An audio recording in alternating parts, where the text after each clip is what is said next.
एका गावाती चिंटू नावाचा एक खोडकर मुलगा होता. एकदा तो शेतात खेळत असताना त्याला एक जुनी पिशवी सापडली.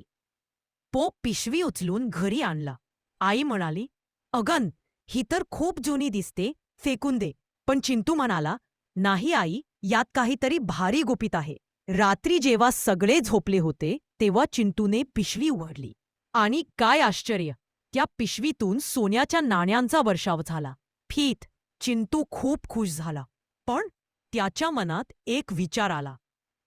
जर मी हे नाणं फक्त स्वतःसाठी वापरला तर काहीतरी वाईट होईल.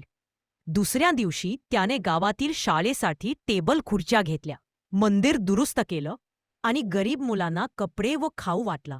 हळूहळू सगळं गाव सुखी झालं आणि ती पिशवी रोज आपोआप भरत राहायची.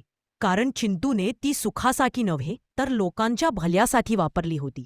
शिकवण: खरे सुख आपल्याला फक्त इतरांना मदत करूनची मिळते.